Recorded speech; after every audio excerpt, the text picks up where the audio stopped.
মেয়াদ উত্তীর্ণ কমিটির প্রভাবে চাকরি ও আবাসন সুবিধা থেকে বঞ্চিত হচ্ছে নারায়ণগঞ্জ সিটি কর্পোরেশনের পরিচ্ছন্ন কর্মীরা।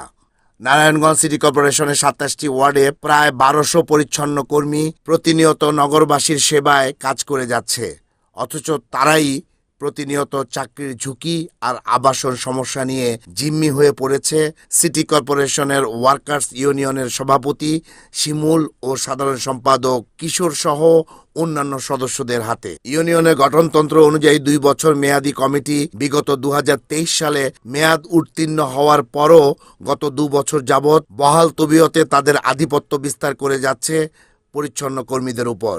সূত্রে জানা যায়, তারা টাকার বিনিময়ে দেশের বিভিন্ন জায়গা থেকে পরিচ্ছন্ন কর্মীদের এনে চাকরি দেয় এবং যারা চাকরিতে বহাল আছে তাদের কাছ থেকে টাকা দাবি করে, না দিলে চাকরি থেকে বাদ দিয়ে দেয়।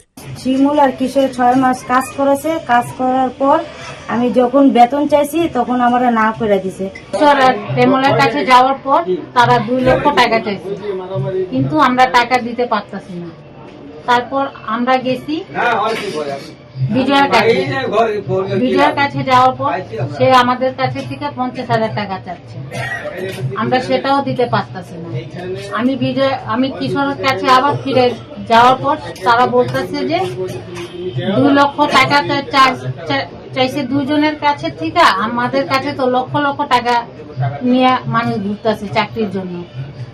তা আমরা এই কথাটা বলে আমাদেরকে কাজের থেকে বসায় দেওয়া হয়েছে।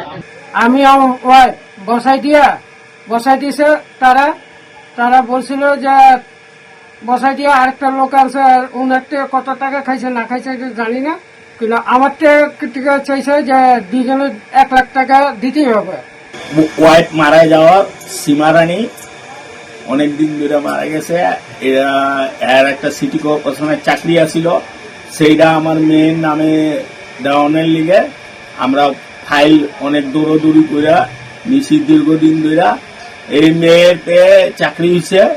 এই মেয়ের নামে চাকরি হওয়ার পরে ওয়ার্কার্স ইউনিয়নের সভাপতি শিমল লাল সে আমাকে ২০,০০০ টাকা চায়। কেন আমি জিজ্ঞেসি কেন, অফিসার গো দেওয়ানোর লিগে। এর লিগে আমি একটু ভয়ে আছি, আমার মেয়ের চাকরি কোন সময় জায়গা কি না, এর লিগে আমি খুব ভয়ে আছি। কাচারিগল্লি, অক্টো অফিস, পিলখানা এবং ডালপট্টিতে নারায়ণগঞ্জ সিটি কর্পোরেশনের অর্থায়নে পরিচ্ছন্ন কর্মীদের জন্য আবাসন ভবন নির্মিত হলেও শিমুল কিশোরের লেজুর বৃত্তি করা লোকদের কাছ থেকে মোটা অঙ্কের টাকার বিনিময়ে মনগড়া বরাদ্দ দেয় ফ্ল্যাট এবং সিটি কর্পোরেশনের দেয়া তালার উপর শিমুল কিশোর নতুন করে তালা দিয়ে ফ্ল্যাট নিজেদের আয়ত্তে রাখে। পাড়া, পিলখানা, অক্টো অফিস আমাদের নেতারা কোয়ার্টার বরাদ্দ দিতেছে, লক্ষ লক্ষ টাকা নিতে আছে, তারা কোয়ার্টার দিতেছে, অথচ আমরা যে ক্ষতিগ্রস্ত, আমরা যে আমাদের ঘরবাড়ি উচ্ছেদ করা হয়েছে, কিন্তু আমাদেরকে কোয়ার্টার দিতেছে না।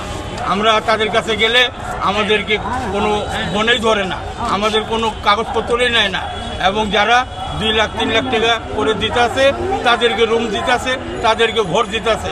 অথচ সেই পৌরসভার সময় থেকে কাজ করা পরিচ্ছন্ন কর্মীরা নির্মিত ভবনে আবাসন ব্যবস্থা না হওয়ায় মানবেতর জীবনযাপন করছে। শিমুল কিশোরের এই দুর্নীতি উদ্ঘাটনের প্রতিবাদ ও আবাসন সমস্যা সমাধানে সাধারণ অসহায় ও দরিদ্র পরিচ্ছন্ন কর্মীরা সিটি কর্পোরেশনের সচিব মোহাম্মদ নূর কুতুবুল আলমের নিকট গণস্বাক্ষরিত একটি স্মারকলিপি প্রদান করে। এ বিষয়ে সচিব বলেন, আমরা তদন্ত কমিটি করে দিব, রিপোর্ট পাওয়ার পরে কারাই টাকা পয়সা নিল আমরা প্রয়োজনীয় ব্যবস্থা। অতি দ্রুত সময়ের মধ্যে তদন্ত সাপেক্ষে দুর্নীতি উদ্ঘাটন, দোষীদের দৃষ্টান্তমূলক শাস্তি, নির্বাচনের মাধ্যমে ইউনিয়নের নতুন কমিটি গঠন ও আবাসন সমস্যা সমাধানে সিটি কর্পোরেশনের প্রশাসকের হস্তক্ষেপ কামনা করেছেন ভুক্তভোগী পরিচ্ছন্ন কর্মীরা। Report NNTV news desk.